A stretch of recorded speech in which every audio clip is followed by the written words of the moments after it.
Desde un primer momento, hay una diferencia abismal entre las leyes que supuestamente regulan la conquista y la colonización de Iberoamérica y la realidad operativa de las colonias.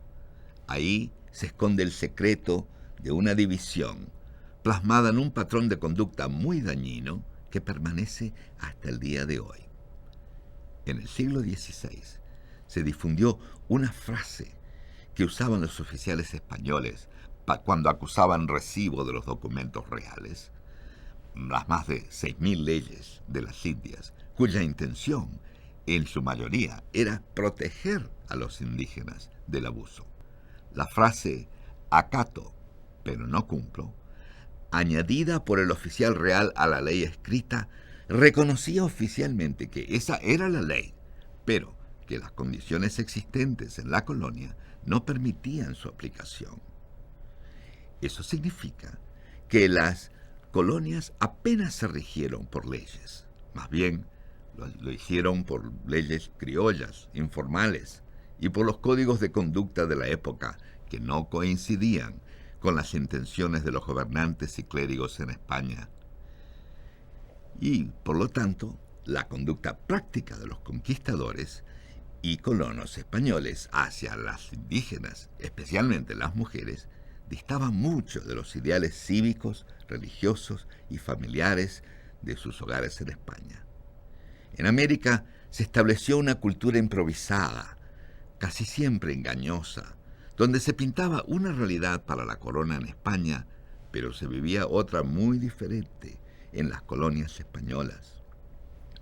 Es importante entender estas reglas y examinarlas con detención, porque esos patrones constituyen las reglas del juego, contrarias y ajenas al pacto por las que hasta el día de hoy vivimos y que gobiernan nuestras instituciones, la familia, la iglesia y el gobierno civil. En el caso de la conducta familiar, la principal regla que quedó sentada en el siglo XVI es el dominio absoluto de la mujer por el varón y, en consecuencia, su incontinencia irrestricta. Este patrón, que es universal en las relaciones entre el hombre y la mujer desde la caída hasta hoy, estableció en Iberoamérica un doble estándar en el trato entre los dos sexos, que ha llegado a convertirse en lo que llamamos el machismo, que caracteriza las relaciones entre el hombre y la mujer en nuestra cultura.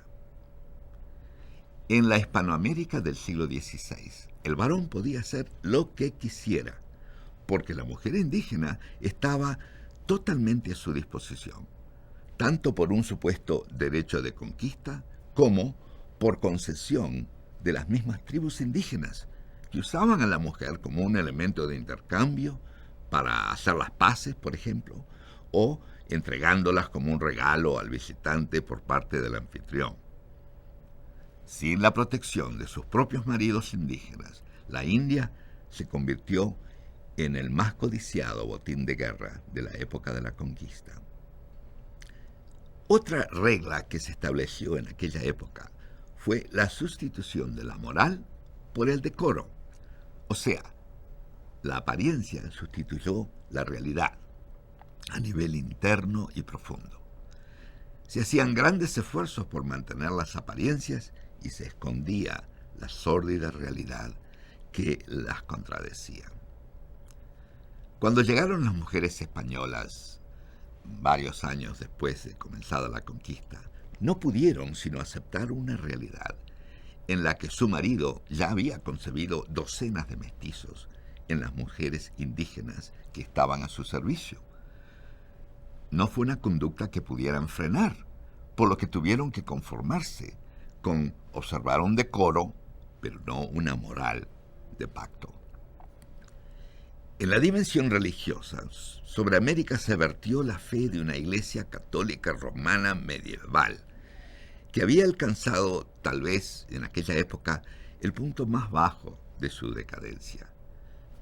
Cuando Colón descubrió América, reinaba el Papa Alejandro VI, que fue indiscutiblemente uno de los peores papas que lamentablemente ha tenido la historia del catolicismo.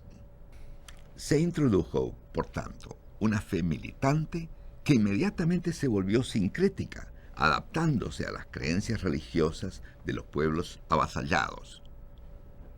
De hecho, el catolicismo español ya era de por sí una fe sincrética, porque se había adaptado a las costumbres y creencias musulmanas durante los 800 años de ocupación de España por los moros.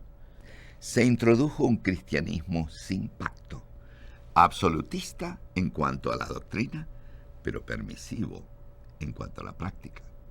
Un cristianismo que, por carecer de una enseñanza clara sobre el poder del pacto, carecía del poder para transformar vidas y para sujetar conductas. Un cristianismo que yo llamaría nominal. Esa fe inspiraba un amor emocional hacia la Madre de Jesús, pero ignoraba al Padre Celestial con sus mandamientos. Ese patrón teológico se refleja hasta el día de hoy en el hogar tradicional latinoamericano, donde reina un afecto exagerado hacia la madre, pero frecuentemente un distanciamiento emocional del padre. Aquella fue una fe débil y permisiva. La madre todo lo perdona y no tiene requisitos, como el verdadero Padre Celestial y sus mandamientos. De hecho, el Padre es el gran ausente de la iconografía del catolicismo a partir de Miguel Ángel. En cuanto a la conducta cívica sobre el gobierno civil, los patrones establecidos en Iberoamérica fueron el desacato disfrazado de obediencia a la ley, como ya dijimos, acato pero no cumplo, el maltrato impune del más débil, reforzado por creencias clasistas de superioridad indiscutida del español sobre el indígena, y no solo sobre el indígena, sino sobre toda clase de las mezclas raciales que se dieron en aquella época. Los españoles llegaron a identificar hasta 32 clasificaciones étnicas según el grado de mezcla racial y de genética de una persona, entre blancos, indígenas y negros. Y estos no eran meramente rótulos, tenían consecuencias sociales específicas sobre los derechos de los seres humanos.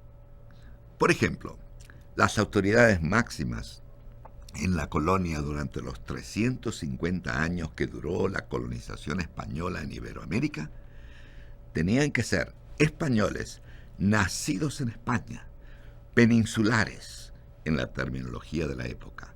No podían ser españoles criollos, descendientes de colonos, pero nacidos en la colonia. Como se imaginarán, esto causó un gran descontento y fue una de las causas principales de las guerras de independencia contra España, el hecho de que los españoles criollos nacidos en las Américas no tenían acceso a los principales puestos en la sociedad colonial. De manera que un clasismo combinado con un racismo tajante y una sociedad jerárquica hacen que el desacato disfrazado de obediencia a la ley permita un maltrato impune a los considerados inferiores, o sea, al más débil, el indígena, y dentro de los indígenas, la mujer. La India es un personaje sin derecho a nada, que existe para el servicio, el uso y el abuso de cualquier varón en su entorno, pero especialmente de los poderosos, o sea, los colonizadores españoles. También cabe señalar como parte del patrón de conducta cívica el uso del poder legítimo para lucrar, para beneficiarse ilegítimamente, tanto por el que lo detenta como por sus amigos. Estos patrones de conducta, que provienen de la época de la conquista, son aún demasiado comunes en nuestra sociedad. En el ámbito familiar, la incontinencia generalizada del varón, el decoro que sustituye la moral y un doble estándar en el trato de los sexos.